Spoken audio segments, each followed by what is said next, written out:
welcome to the Cardboard Herald podcast, where we talk with creative gamers and game creators. I am your host, Eric, joined this week by my co-host, Jack. He is finally back after a bit of a sabbatical? A sabbatical, a little bit. Well, you were just giving our other guests some time to shine. We got, from my time at Gen Con, we got a couple other guests who came onto the podcast, and we're going to continue having that here and there over the next couple of weeks, so keep your eyes posted on our YouTube posts page, because that's where we're gonna be announcing it. So this week, Jack's here.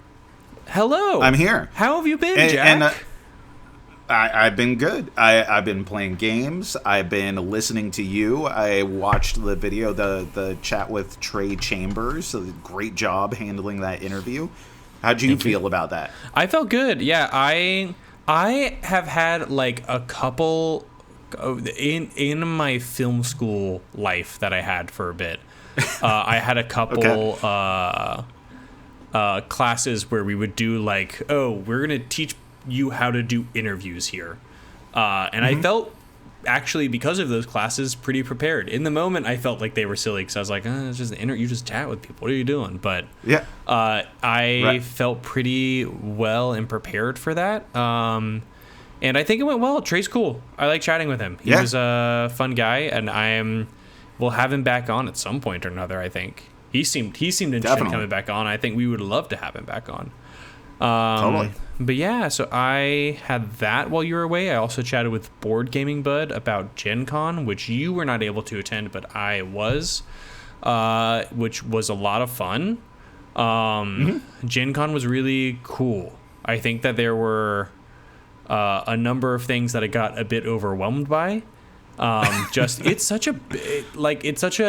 big. It feels a lot busier than PAX did. PAX was like a little bit more spread out.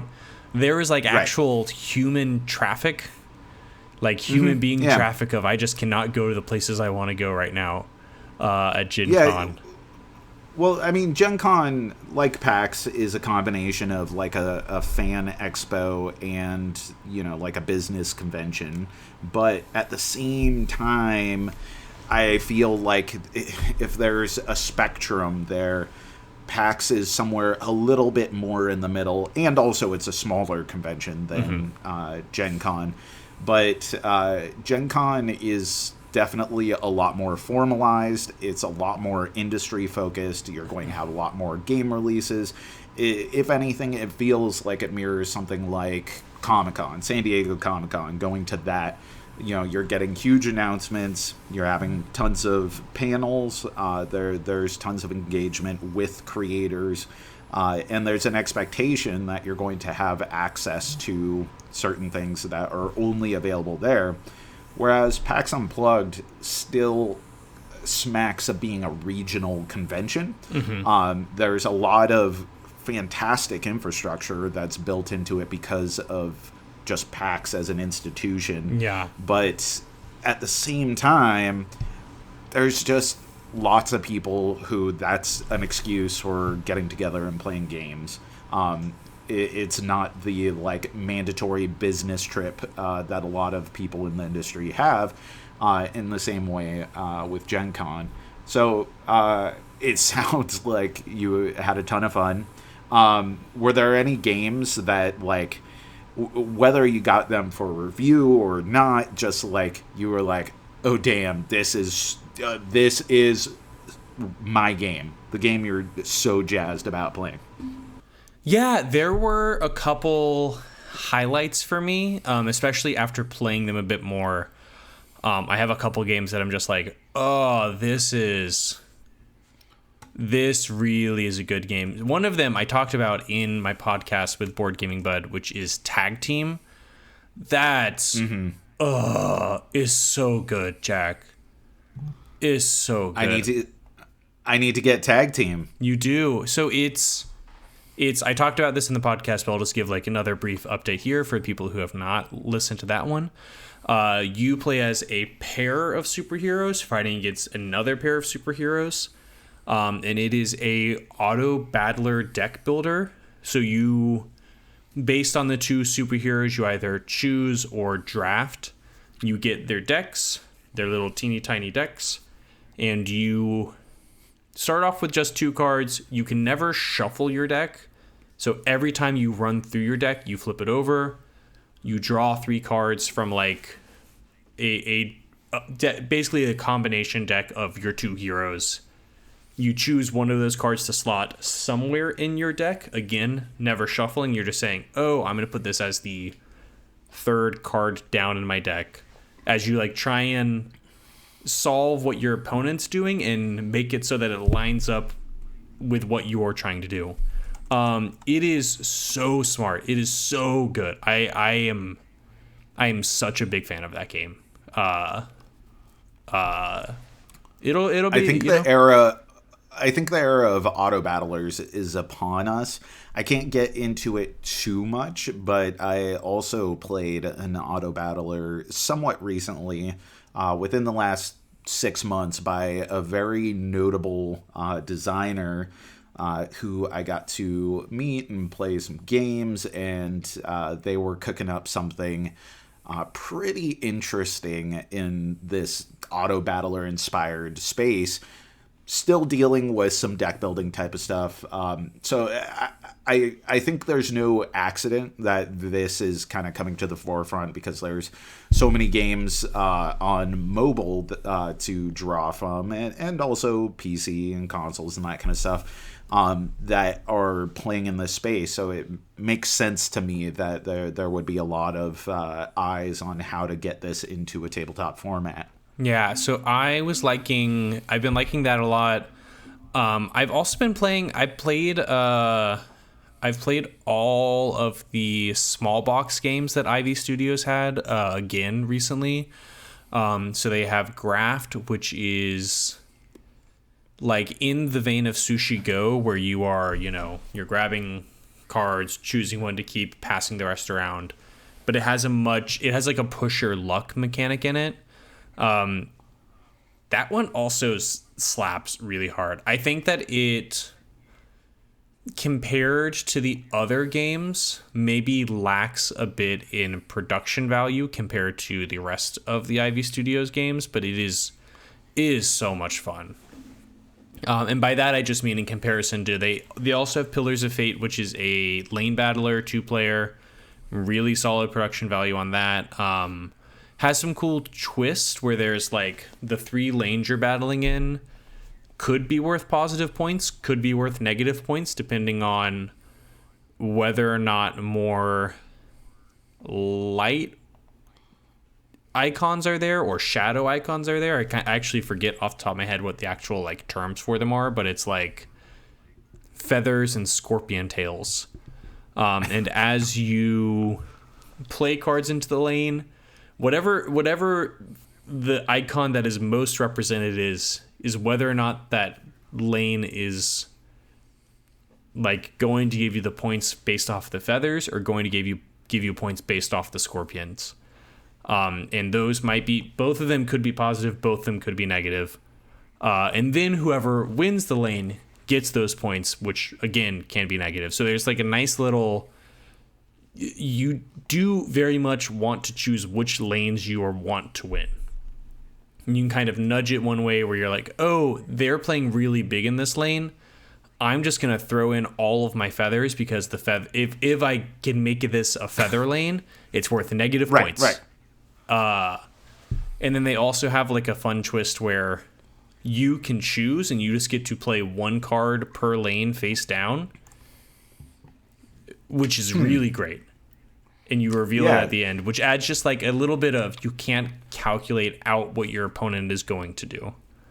That adds a nice lever to pull. It's a nice lever it adds a lot of strategy without adding pretty much any complexity. Like it just is like, it ups the intrigue. Exactly. It ups the intrigue. I gotta tell you, with Graft, it may not have the production values of the other small box games, but holy crap, I am such a sucker for the aesthetic and the world that they're presenting. I mean, I gave a pretty glowing review to Tend And I'm glad to see that they're continuing to use that world and that environment. Yeah, Graft is a lot of fun.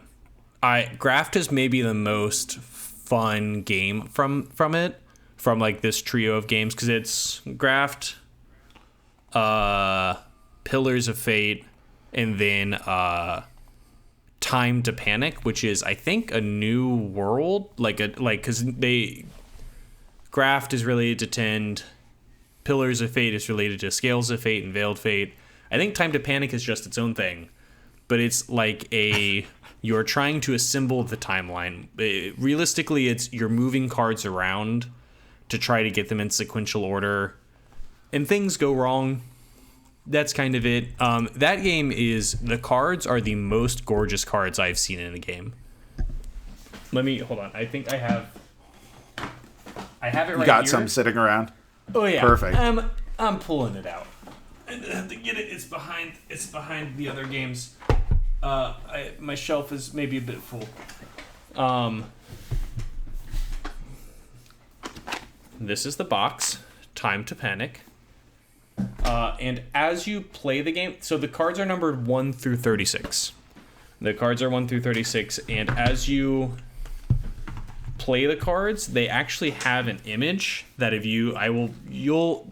don't have the image available because you have to lay out all the cards, but it is also podcast land, whatever. But they're picking up the context here. A nice, it is nice and reflective, shiny, reflective. Yeah. And as you lay out the cards, here I have 19 readily available. They do connect, and if you have all of the cards, if you have 1 through 36 in a row, which will never happen in an actual game, it is not possible. I'm pretty sure to have it actually happen in a regular game. It has a little image. It has a little timeline image, which I think is good. This one has really good production value. I think that it is the most surface level, where it's there's not as much strategy or depth as the other ones have, but it is much easier to teach than the others. And I think it's a lot more, because it's cooperative, you're playing together. I think it is easier to get to the table and play with people who aren't really gamers. Regardless, all three of them I've played recently that I got from Gen Con, and they all... Ivy Studio is doing good things, is what I'm going to say. Yeah, they're definitely doing some creative stuff. Yeah. Getting a chance to talk to them recently on the podcast was really nice to kind of explore their approach. And I really am fascinated by people who get into this space with a creative background, so that way they can take some of those, I guess, honed skills of creativity in other facets and bring it into the tabletop space without having to comply with all the conventional expectations of what a board game is supposed to be, what it's supposed to look like, how a company is supposed to operate. Sometimes that can result in absolute crap. But I think everyone wants interesting games, which requires a swing rather than just dull, safe games. Which, if people are just making games that are based off of their favorite games, then we don't necessarily evolve and challenge. Yeah. So I've gotten to play those. Those are another ones that I got from Gen Con that I do think, at least for me, is kind of the standout. That and Tag Team are the games that I think are, these are very noteworthy games that I got. I've also played, it's in the background right here. I got Compile Main 2. I also got Compile Main 1 because I didn't own it. But it's good. I think that it is, it's more of the same, which if you like Compile, that's, I think, a good thing.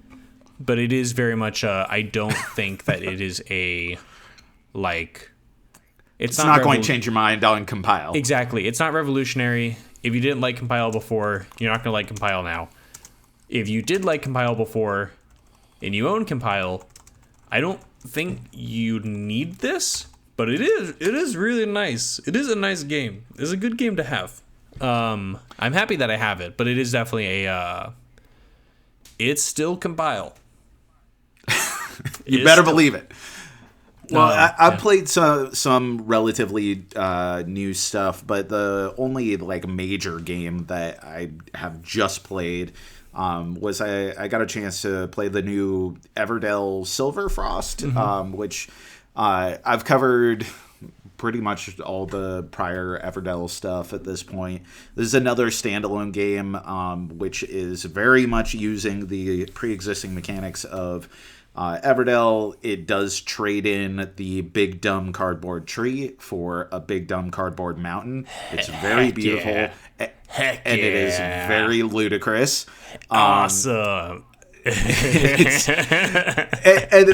And this time they know how ludicrous it is because they also have this really just flat, literally flat, but also like emotionally flat, just component that could replace the cardboard mountain as just a little board space, and it takes up almost no space on the table whatsoever, and it looks so flaccid, for lack of a better term. Like it's just so bleh. Boo! Stick by your principles. Give me mountain. Give me giant cardboard mountain. The cardboard mountain is awe-striking. It is also, in some ways, infuriating. But I think it is kind of a necessary component for the table presence that they're going for. And it does stick with the heritage of Everdell. I wasn't so favorable to the recent 2-player iteration of Everdell. This, on the other hand... I've been thinking about Everdell as it's kind of succumbing under the weight of all of its expansions. Like at this point, I do have the Everdell big box, and that, as cool as it is, has started to become like a tomb for Everdell. I don't play it as much because there is so much content in there. Yeah. And there's also this, like, not all of it plays well together. Like, at least with my Wingspan stuff, I pretty much want to play with all my Wingspan stuff shuffled together. Like, I don't have to think about, like, does this play well with this and blah, blah, blah, blah. With Everdell, it's starting to kind of have that baggage and forgetting what rules are associated with this expansion versus this expansion, whatever. Farshore, the last standalone game, I could recognize it is probably superior as just a standalone game than base Everdell, but it didn't feel like it really had the stakes that some of the better expansions added. Silverfrost, I don't know. It's kind of the Everdell second edition that I was wanting Everdell to be. So I have my forest critters. I have a big mountain. I have some pressure that the game propagates. The snowfall that will cover your tokens as well, or your cards in your city, which will render them useless unless you do something to interfere with that, which isn't difficult, but it does add just enough pressure and a sense of like desperation or I guess opportunity cost between, do you want to secure yourself against the snowfall, or do you want to lean into acquisition and new things? And it does a really good job. So like I'm really impressed. If I continue to like it the way that I'm liking it so far, then it might be something that I just go like, I don't know that I need Everdell and all of its expansions. This is enough for me. Gotcha. Yeah, I'll be interested to hear what you say in your review, just because I like Everdell a lot. I haven't taken the dip into the expansions because it all just feels a bit overwhelming, because it also feels like you want to pick and choose things from the expansions. It's kind of from an outsider person who hasn't actually really touched the expansions. My understanding is that there are really good things about a lot of the expansions, and then there are some things that you're like, oh, I could probably do without this. Yeah, and they're also not even designed to be compatible with one another, and leaving content in the box is really frustrating for me. Oftentimes, some people like that modularity. I'm like, man, I don't really want to choose between, like, is this a Pearlbrook night versus this is a Spirecrest night? You know, like, I want to. I just do not play one game enough times consistently to kind of make that an exploration step that I want to take. I want to be able to take a game off the shelf and play with the majority of the content that's in there. I might not play all the scenarios. I might not play with all the modular components or anything, but, you know, having substantial things that are just completely separated, and then I don't play it again for a month, and then I go like, wait, how do I play this again? Am I confusing the rules between these different ones? That can get kind of frustrating. Yeah, totally. Well, and I think that, you know, I'll be excited to see. I need to check out at least some of the Everdell expansion content. But also maybe I'll just go straight to Silverfrost. Maybe I just maybe I skip a grid. It can be worth it. It can be worth it. I mean, I'll admit, Everdell with Spirecrest, that's a damn fine time. And I think Silverfrost kind of takes some of the best concepts there. It's definitely not just baking in Spirecrest, but it's got a lot going for it. I like it. Yeah, well, I think speaking of, you know, woodland critters, we're gonna do something a bit different on this podcast than we've done before. We're gonna be Jack, we had a whole conversation about this, Jack. You know what's coming. And the audience probably also knows what's coming. I'm putting it in the title, I assume, and the description. I hope they look at it before they just click, yeah, we're going to watch this thing without any context. If they've gotten this far, they should know. Object permanence. You know, like if something's like out of mind for like 10 minutes, then it ceases to exist for me. Yeah, so we are going to be doing a game night format. I'm going to take a game that I think I want to show Jack for whatever reason. We'll go through explaining the rules. We'll play a game on the podcast. I'll do my best to like kind of explain what's going on so that our audio listeners aren't too carried away or too not understanding what's happening. And then we'll have a chat afterwards, kind of about Jack's first impression and then also why I brought the game to him. And the game this evening is For Shuffle Dartmoor. So I'm going to swap to our... boom! There it is on the video. For Shuffle Dartmoor. So, Jack, this is the newest iteration of For Shuffle. It is a standalone game that incorporates some of the expansion content. So with that, there's a couple things that are new to this game, but I'm going to kind of start from the beginning of just what is For Shuffle, even though I know you've played already. Yeah, I've played one game. You've played one game. The original For Shuffle. I have not played For Shuffle Dartmoor. I've not played For Shuffle Dartmouth, which was initially when you had told me, like, hey, should we play For Shuffle Dartmoor? I was like, the Ivy League school? And then I was like, oh, no, sheep. Okay, got it. Great. I was thrown off for a little bit, but maybe that would be a standalone game eventually. Maybe. So... Jack is going to be joining the game here in a second, but for people who don't know anything about For Shuffle, it is in a kind of similar vein, in my mind, to like Harmonies and Cascadia, where there's a little bit of a point salad, where you are trying to get the most points. The animals are going to be giving you different points as you play them. To me, the big thing with Forest Shuffle is it is all cards.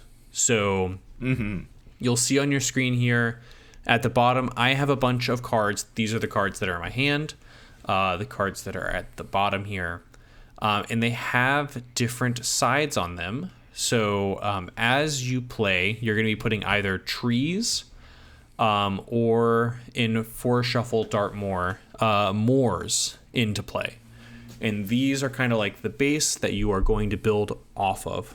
So you will have cards in your hand that you are going to pay the cost of, which is going to be here in the top left corner of the cards, which is going to be other cards that you have to put up available to the other players. So this card in my hand right here, both sides of it have a 1 cost. And so to put those into play, I must choose a different card in my hand into the clearing, which the clearing is the one of the places you are able to draw cards from. Yeah, exactly. So all of your animals and plants have to be played off of a base, which can either be a tree or in Forest Shuffle Dartmoor, a moor. These are cards that are, if it's a moor, it is fully horizontal. So Jack just chose a cave, which I was going to get to in a moment. I'm getting ahead of No, you're totally fine. So one of the things that Forest Shuffle Dartmoor has that just base Forest Shuffle does not, but was added into one of the later expansions, is unique caves, which the caves are a card that just sits in front of you. You occasionally are going to add cards into it, depending on... there will be some cards that you will have available that will let you do that. But there are going to be cards that... the cave cards in this game allow you... basically give you a different asymmetry. So Jack chose a card that just lets him start with 8 cards in his hand, which is more than normal. That's all. That is his asymmetry. Mine is I get to draw 3 cards from the stack and then place 3 cards from my hand into the clearing. So I kind of get to start off with some cards in the clearing available. It kind of seems worse, but the other flip side of it is I'm going to be going first. So I will be able to choose from those cards that I've put into the market. So with Forest Shuffle, you'll see all of the cards have like different bonuses, different tags. So this one right here has like an insect tag. This one has a bird tag. They have different tags, which other cards are going to discuss. And with that in mind, they're going to be cards that just give you points based on how many other things you have of that kind. So it kind of, by the end of it, gets into a bit of point salad where you are like, oh, well, I'm getting 5 points from this because I have 2 other bat icons in my playing area. Yeah. And it just is like trying to get the most combo of points, which in my mind harkens back to a lot of other of these like place animals into your area to get the most points games. But with Dartmoor, and one of the reasons why I wanted to bring it to Jack is, one, it's new. It is a standalone expansion, or not expansion. It's just a game that is in the Forest Shuffle like zeitgeist that I think has some cool things going on. I think the moors are kind of a cool effect because now instead of having like a tree that you put into play and you can play things on the left, right, top, and bottom, the moors are, you can only play things on top and below them, but you can play 2 cards on top and below, which means that you end up with maybe a bit more flexibility in how you play cards depending on what trees and moors you have in play. And then there are also... go ahead, Jack. Are there animals or flora or fauna in this game that can only be placed onto a moor versus onto a tree? It's funny you say that. I do have one of those in my hand, and I have it highlighted at this very second. Yes. Very good. But it says can only be placed on moors. It's not like an icon that you can only play like this kind of thing in there. It says can only be placed in moors on the card itself. Okay. So you don't have to worry too much about like, wait, can I play this or not? It tells you. Okay. One thing that I think is good with the board game arena version of this is if you hover over a card, it'll tell you what it does. And because when you play a card, you are playing it either on the top or bottom and you tuck it underneath, you're going to end up covering half of the card. So like with this card that I'm hovering right now, if you go onto the left side, it'll highlight its left side and tell you all of the effects that it has for that. And then same thing with the right side.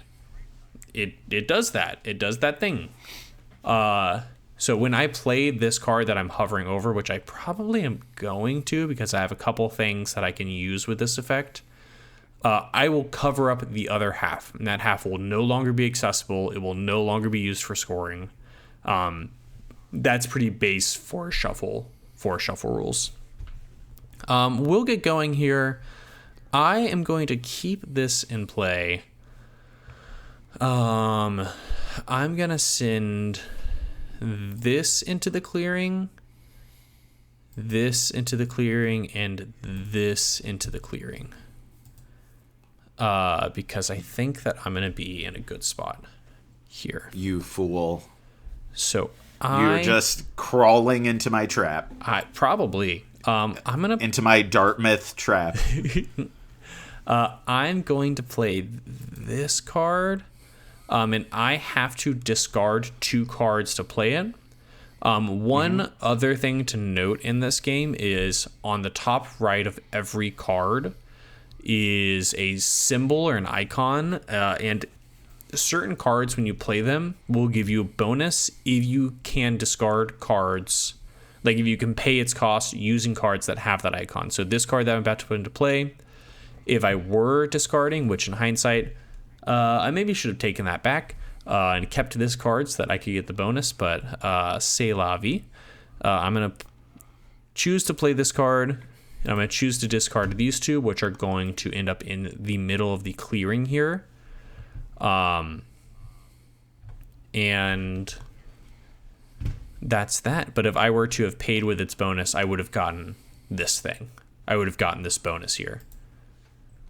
Okay, so walk me through a turn in for a shuffle.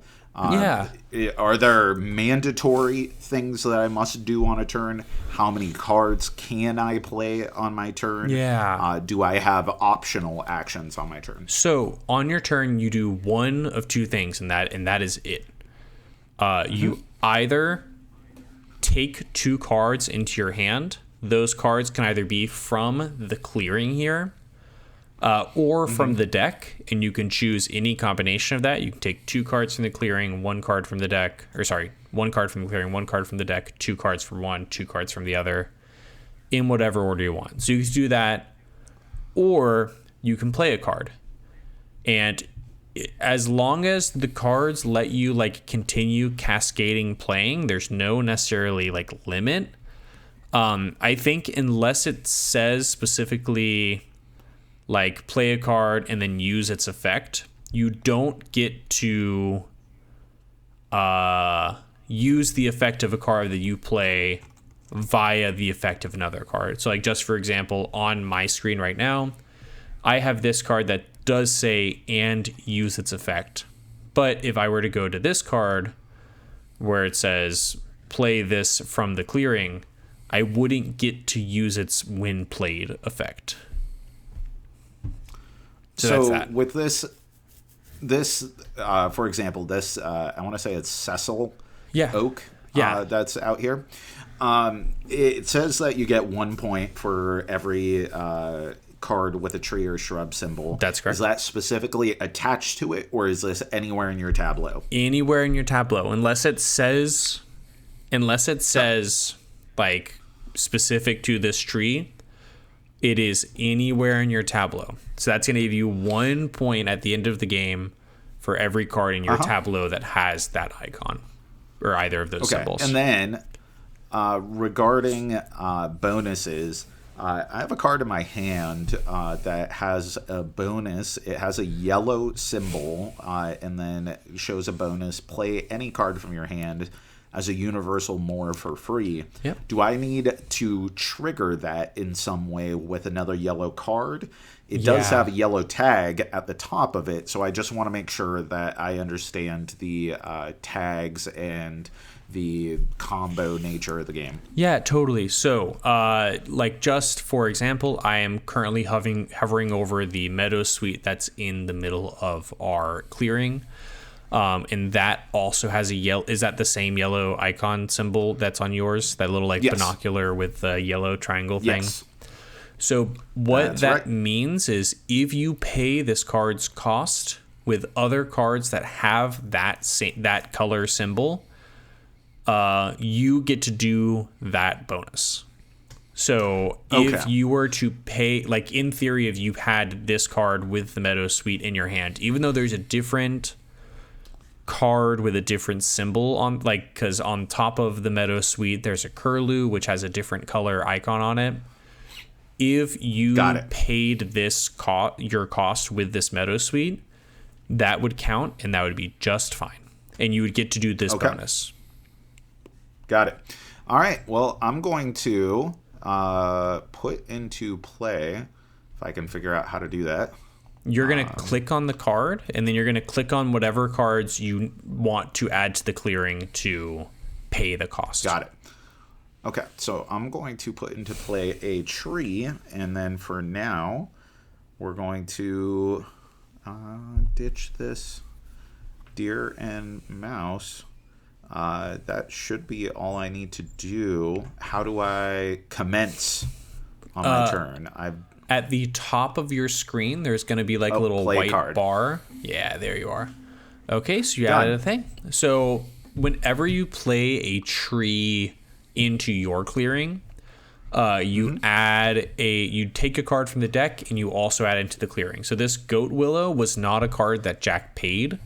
It just goes into the clearing as a card that can be drawn. Got it.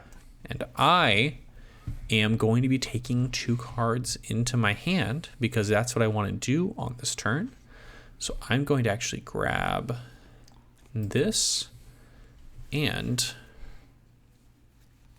I will grab, let me grab just a random card from the deck. I'm going to take this card, and then I'm going to take this card. So that was my turn. I added 2 cards, one from the clearing, one from the deck, into my hand, and that's it. That's all you got. So Jack took 2 cards. He took 2 cards. Both of them were from the clearing. So in theory, if we were playing in person, I would maybe want to keep track of what he's taken into his hand. I'm probably not going to be doing that over this thing here. I'm also going to be grabbing a couple more cards as well. Now, if the clearing ever has more, like 11 or more cards, what you're going to end up doing is discarding all of the cards in the middle. This is standard for shuffle rules. This isn't like tied to Dartmoor specifically. This is just how Forest Shuffle works, where if the clearing ever gets full, all cards get discarded. It just starts over fresh. Okay. So I think this turn I'm going to play my Dartmoor pony, which has the effect that I just mentioned. I'm going to have to pay 2 things to get rid of it, or to play this guy, and one of those I want to be a yellow. And let me just double check what I want here. We'll do that, and we'll do...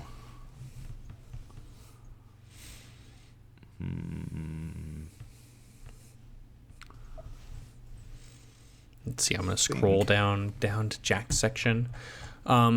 This one here. Yeah. And so, when I did that, I have the ability bonus play any card from your hand as a universal more for free. So universal mores are unique to Forest Shuffle Dartmoor. On the back of every card, which you can see if you scroll up to the clearing, the deck, every card has the same back, and that back is considered to be a universal more, which is now just another place that you can be playing from. So universal more won't give you any special bonuses or end of game scoring, but they do count as a more. So if you were to play it, which you did, you have this card in your itinerary that is a universal more. It's not going to give you any end of game points based on other things, except for like the wet woodland that is in the middle gives you 2 points for each card with a more symbol. It would give you 2 points based off of that. Yeah, and it gives me card advantage, or I guess tempo advantage, because I was able to play an additional card, and now I have extra flexibility for where to play things. Exactly. So I'm going to grab this. And I'll grab this. How I want to make sure you don't get that. Yeah. And that's my turn. I should have known. Okay. Well, if I do that, I could do that, but I don't really want to do that. So I'm going to grab, because I want more yellow things. As you recall, I took another card that gave me like a special frittata whenever I play. Yeah, special frittata, yeah. Yellow. So I'm going to take that, and let's take one off the top of the deck. And now I'm going to be playing a card that's going to let me do a couple things all in a row. Or by a couple things, I mean one other thing. So I'm going to put this card into play, and I'm going to pay this, and I'm going to pay this. I'm going to put that into the field there, and that's going to let me play a card with a bat symbol for free. Oh no, I biffed that. Oh well, I clicked the wrong card. Oh well, that happened. I'm that still happens. Put this into play right here. Play card. And that means I get to draw a card because I have this card in play. The Common Hazel, whenever I play a card with a bat symbol, I get to draw a card. That's kind of like the combo effect of this game, where it's like as you play things, you end up with more and more things in play. I need another one of these. So I'm going to play this, and I'm going to pay this. And I can play a card as a more, which I think I probably should. So I'm going to do that. So now I have a more. And I had to put that into place so that I can do both of these next turn. So this is my play area. There's no limit to the number of trees you can have, to my knowledge. I have had an issue in this beta where it's limited me for some reason, but I don't believe that is in the base game. Okay, so I just played this Meadow Suite, gives me an extra 5 points to play to a more, and it lets me play a bug for free, an insect for free. Mm-hmm. And it's looking like all the insects that I have access to are already free, but it does give me the action, which is nice at least. That owl get so, to? Did you take that owl? I think... Oh, yeah, I took that owl. Where did that owl get to? When did you take that owl? That's my owl. I don't want to talk about what happened like to that owl. Where did that owl? I'm so confused where that owl got to. How did you take that owl? This guy. Okay, so this dragonfly, Oh, I see, because it's a top and bottom card, so it has to go above or below. So we're going to go ahead and play that right there. All right, done. Cool. Now let's see. Cool, I can make use of that. I'm going to play this lake fly right here, which will let me play a bat for free, which I'm going to do here, and I get to use that bat's symbol, which will then let me place a fern for free, which I think there's only this one right here. But it is just like a nice little combo where I got to play 3 cards that turn. And I have a couple different bonuses that let me draw cards. So I did also on that turn add 2 cards into my hand. That's terrible, and I hate it. No, it's great. But we're going to... let's see. Oh, you can play a card with the plant symbol and blah, blah, blah. Ooh, I kind of probably want that card. That would be good to get into play. I seem to be rocking some of these bugs. So I'm going to go ahead and grab this. And I'll take a card off the top of the deck. See if I can get some synergies going. I'm going to take this because I think that makes sense. And then I will be grabbing a card from the top of the deck just to see what it is. Oh, great. An interesting thing about this game is the continual use of the cards as currency. Yeah. You're always feeling like you need more cards, and each of the cards become your personal best friends. You don't want to leave them anywhere. But at the same time, they're resources. You need to take advantage of them. Yeah, I think one of the things that I like about this game is the decision space of which cards do I need to keep because I want them for their points, and which cards do I can spend to do things. And I think that gives you a lot of decisions without a ton of... I think there's a lot of iconography that you have to learn. But with that, I do think that there is a lot of simplicity with, on your turn, you're either drawing cards or you're playing a card. And the decisions you have to make are, which cards do you want to play? How much does that card cost?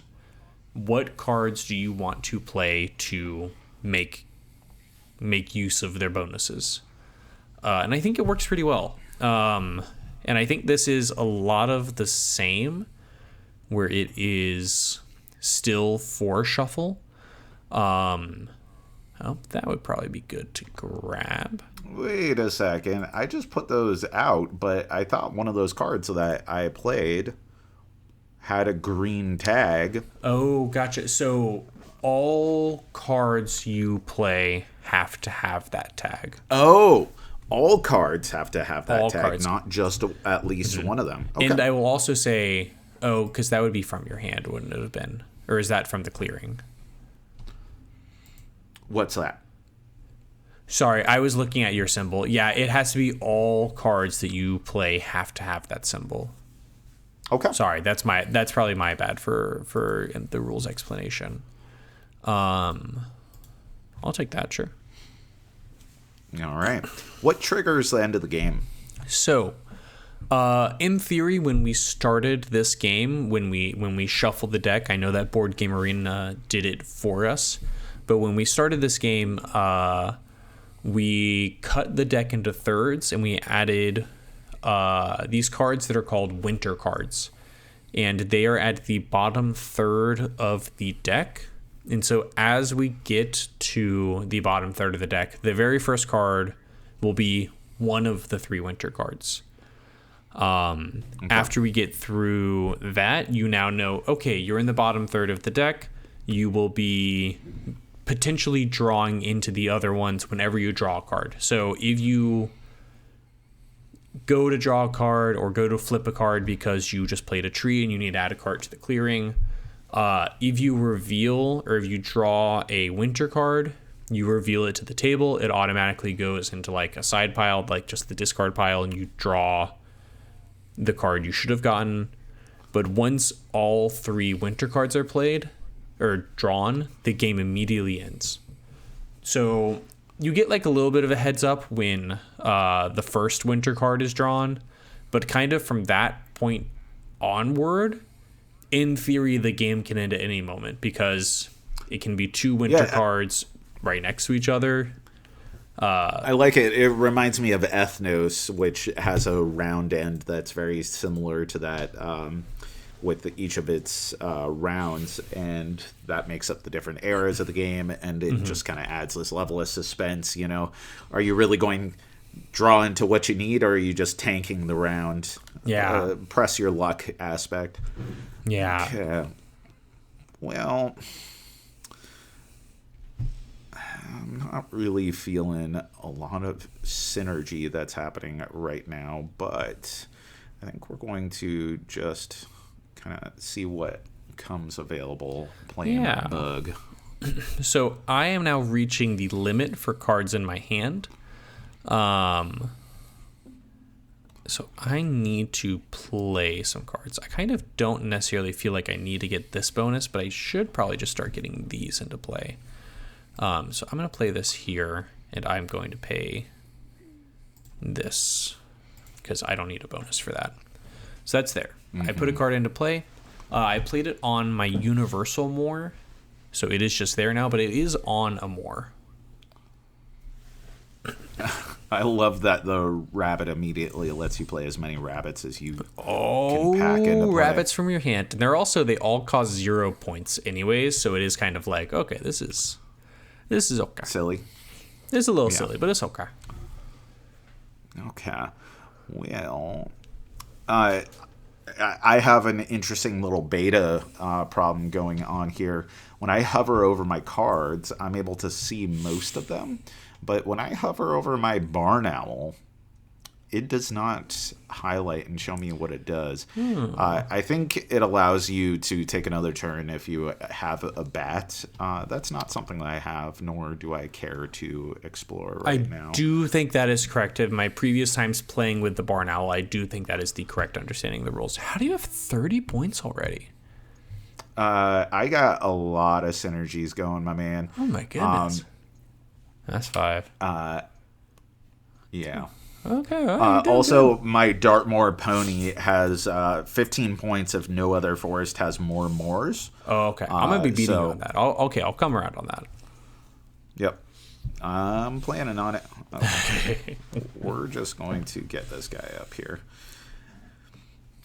Again, I think I'm going to kind of take it slow and see what opportunities rise up.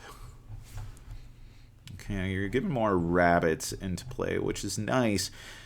But I want to pay attention to what sorts of synergies I can get available.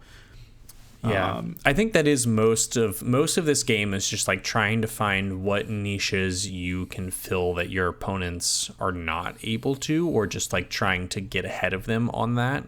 So like I see that you are kind of going for bugs. So I can try and limit your like how many bugs you can get on any given turn. But it also just I don't have any bug synergies, so it kind of also makes sense for me to not go after bug synergies. Yeah, that's something that occurred to me the first time that I played, and I like it here a lot too, is there's a lot of adaptive strategy going on. Okay.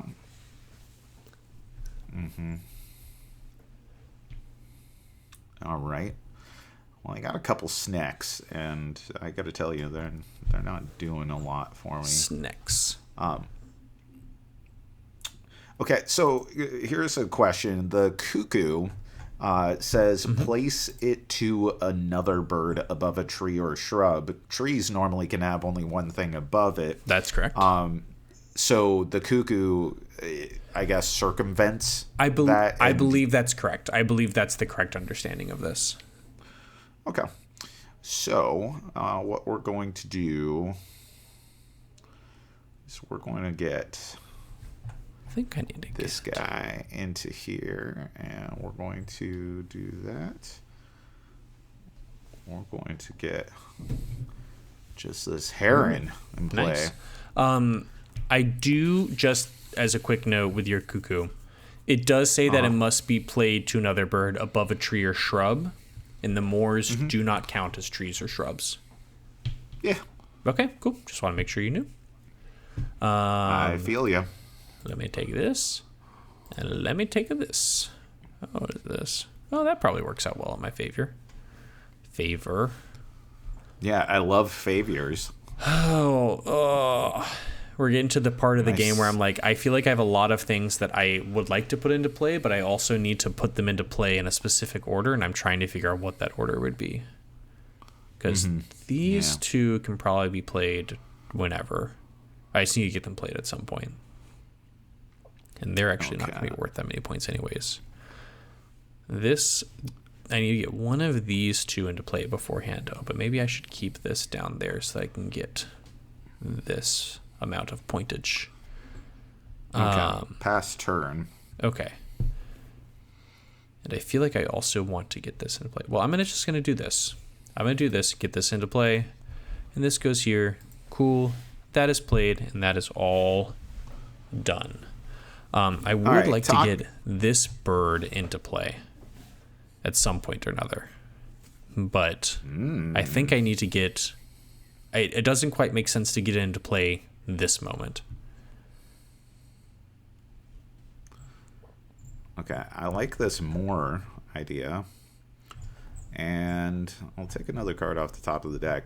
Now, I have an interesting guy here. My Wheatear bird, as a bonus per more, reveal and put one card from the stack in my cave. The stack, I assume, being the draw deck. And what does being in my cave do for me? Oh, right. We have asymmetric powers. 1 point per card in my cave. Yeah, so I believe that's still the case for all caves. That is a base 4 shuffle rule as well.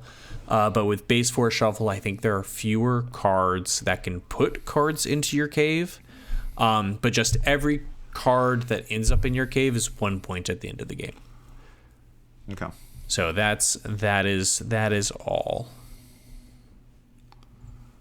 I can dig it. I'm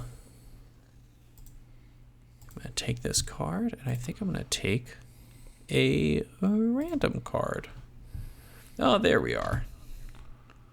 Okay, well, now I really want to get that into play. Oh, So now I have 3 more. So if Board Game Arena and my own brain processes are on my side, by playing this Wheattail, I should be able to take 3 cards off the top of my deck and put it into my cave. Perfect. That worked as planned. Absolutely. I'm going to put this card into play. And did you say the Winter is Coming cards, are those all in the bottom half of the deck? Are they just randomly in the deck? Like, how are those distributed? So the Winter Coming cards are all in the bottom third of the deck. So when you set up the game, you take the deck that you're going to be playing with, you split it into 3 piles. You take 2 of the Winter is Coming cards and shuffle them into what is going to become the bottom third. You take the third Winter is Coming card and place it on top of that deck, and then you place the other 2/3 on top of that. So basically, the first Winter is Coming card tells you that you are now entering the bottom third of the deck, and then from any point onward, you will be grabbing another one. Let me put this into play here. Do I need to pay 1 card? Let me put this into play, or into discard, because I kind of don't need it at this exact moment. So we just saw what happened there is 10 or more cards were in the clearing, so every card in the clearing was taken away.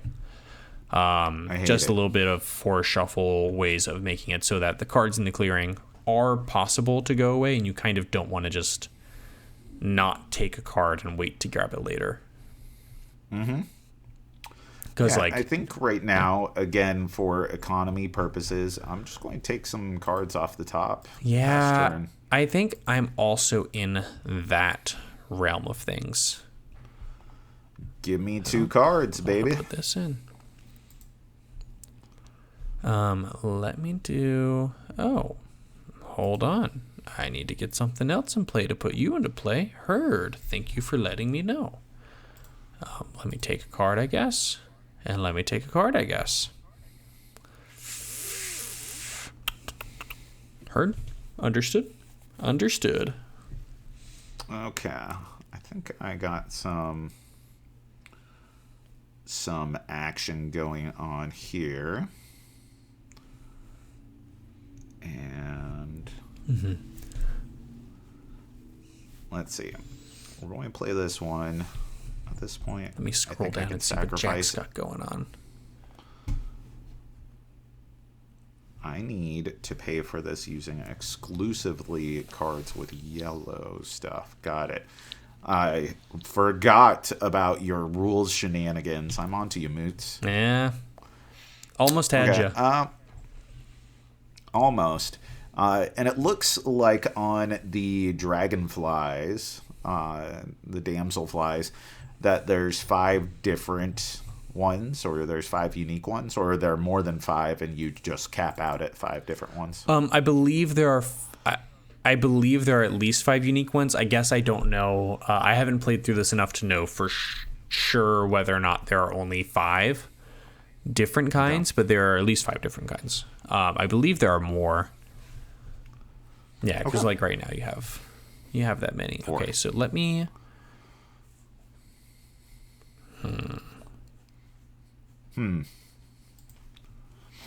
Put this.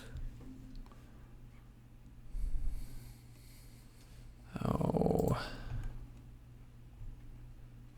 Let me just put this into play.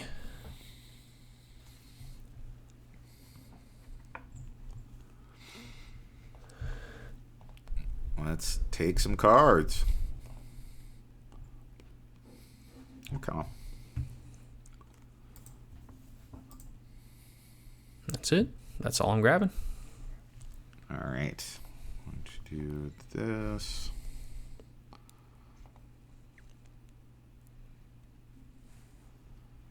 Now I can play a card with the plant symbol. And I think...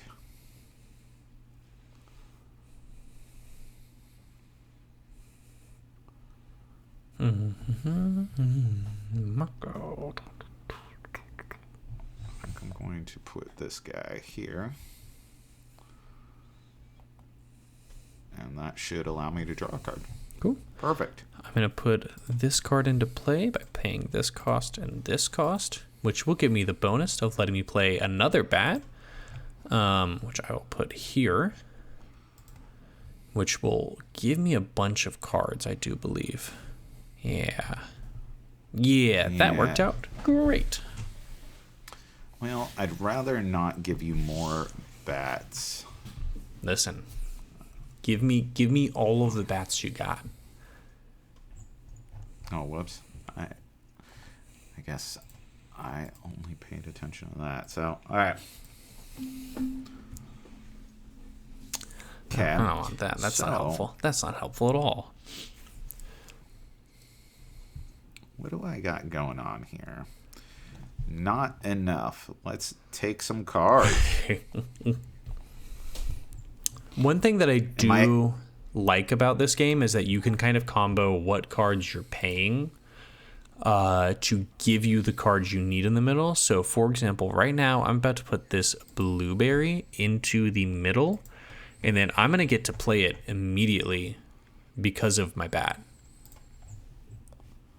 Which is just a fun little like, oh, cool, I wanted to get this card in play, and now I just have this in play. I like it.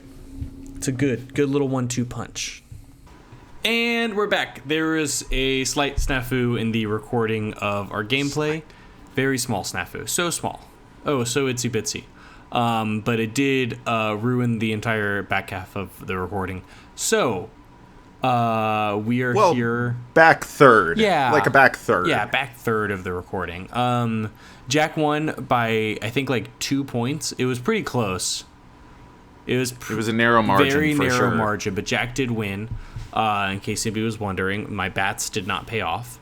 But we figured... Bugs all the way. Bugs were the way to do it. But we figured we would do just a bit of a wrap-up here, discussing the format, discussing the game, too. I like it. Four Shuffle's fun game.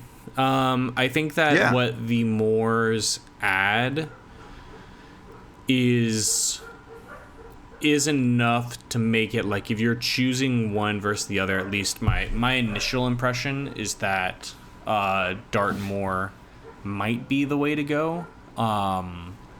But I also think that if you have all the expansions, I don't know that this does that much more to fix it. Also, if you don't like Four Shuffle, this is not going to fix Four Shuffle. Yeah. I don't think that this is going to change any minds. I mean, it adds a little bit of asymmetry. It adds what feels like a little bit more complexity in some of the triggered effects. Mm-hmm. I like the animals that are present. It's got a sheep. It does. Like sheep on the box. That's dope. Big old sheep. Yep. That definitely speaks to me. But, it's more for a shuffle. If you don't have either of them, like Eric said, I think this is probably the set, but I think it's close enough that if you took a look at some of the cards within, just based off of pure theme, you wanted something that was more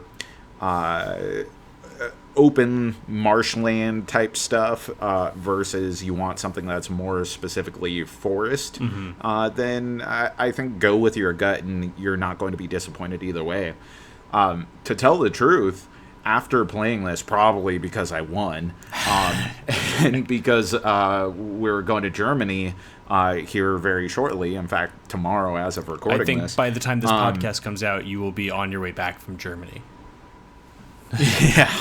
I went to our game shop here, Alaska Robotics, and I was like, is Dartmoor out yet? It's not out for public consumption, but they did have a copy of the original Four Shuffle, and I was like, this would be a good travel game. Christina will play this, Arian will probably like it, so I went ahead and picked up a copy for myself, which I might even leave over in Germany with my brother. And pick up a copy of Dartmoor. I don't know. Like, I got options. I could just be good with the original version. I haven't played that physical version yet because I've been packing and getting ready. So I only have one play of the original, which was very favorable. And I remember having a great time. And that was, I think, a full 5-player count. Yeah. One play of Dartmoor. I did notice that one of the flaws that I remember feeling, or one of the critiques about the original, still held true here, so it wasn't necessarily addressed in the system, but it was like a game where the first half has this great arc where you're escalating, you feel like you're making really selective choices about how you're broadening your point system and how you're cultivating your forest or like your tableau, and that is the most interesting part of the game. And then when you're on the back half, and in particular maybe the last quarter of the game, you're just trying to end it. Yes, you're trying to get things that will fit within what you've already sculpted, but it becomes much more just like, okay, I'm going to draw cards and only play if there's something very specifically functional into my ecosystem. Otherwise, I'm trying to draw cards to end out the game. Yeah. Maybe with additional play, that's not going to be the case. But, like, you always want a game that feels like it could... You wish that it would go a little bit longer. Like, where it feels like you're just building up and on the precipice of greatness, as opposed to a game feeling like it's just not I'm sorry. Can you hear my dogs?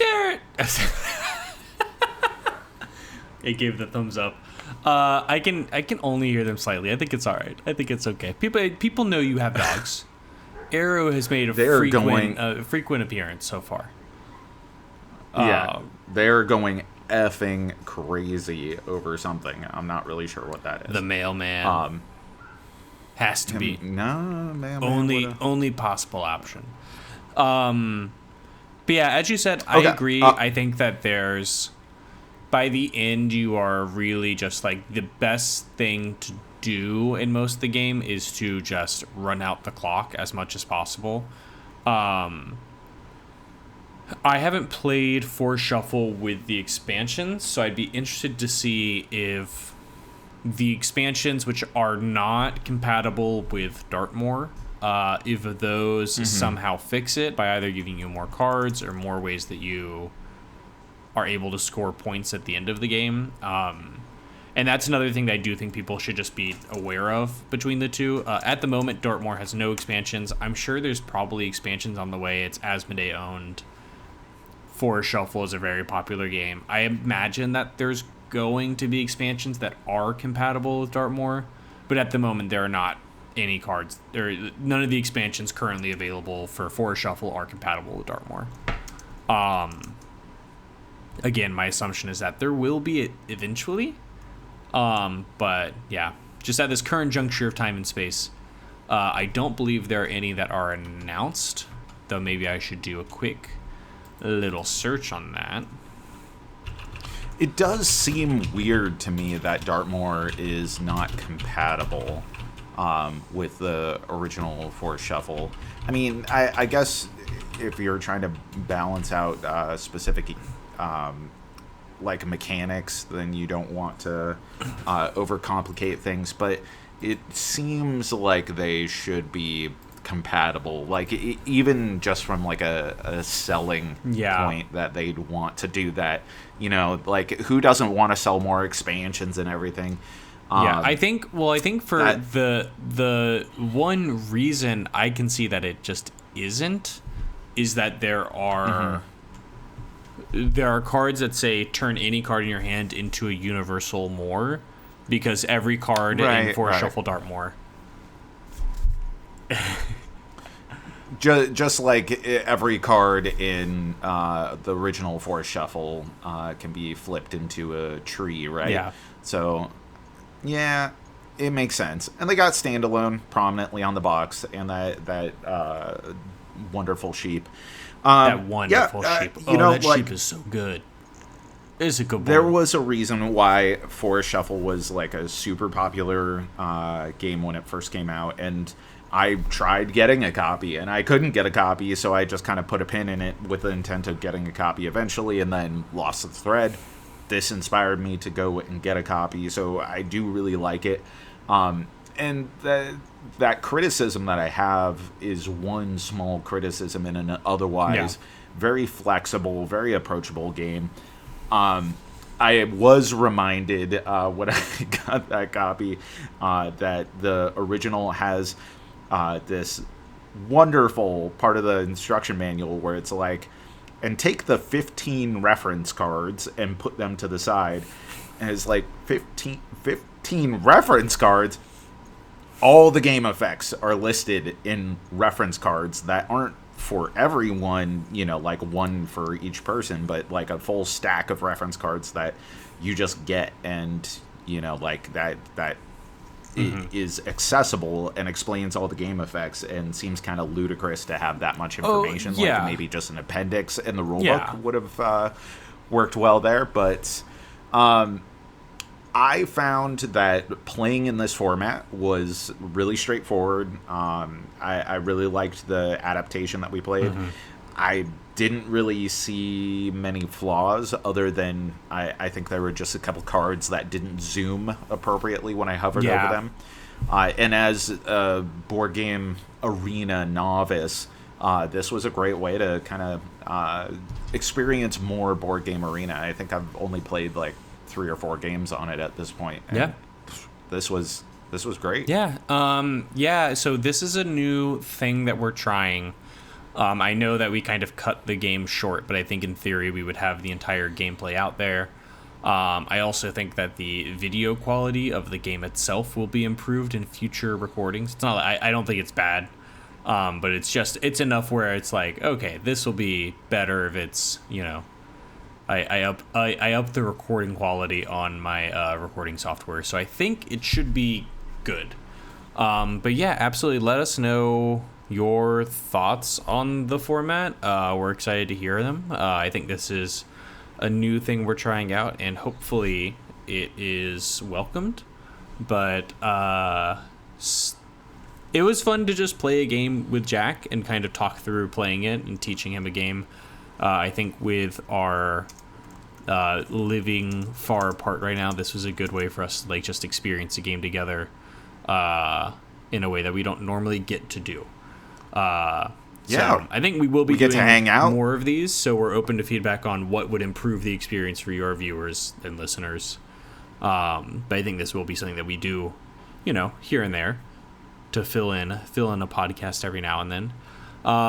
But thank you so much for tuning in. Thank you for being an awesome community. Let us know any thoughts you have in the comments down below. Let us know your thoughts on our playthrough of Forest Shuffle Dartmoor, or your thoughts on Forest Shuffle Dartmoor as a standalone game, not expansion of Forest Shuffle. This was Jack and I's first collaborative play with it. We manage it. So you know, I don't think this counts as our review of it, but just our very initial thoughts after playing it once. By very initial, I mean we played the game 2 days ago, and we're now like going back after we realized that the recording got biffed. Almost initial. The most initial, incredibly initial thoughts. But yeah, thank you all for tuning in. Thanks for being an awesome community. I've been Eric with the Cardboard Herald. Bye. And Jack's here too.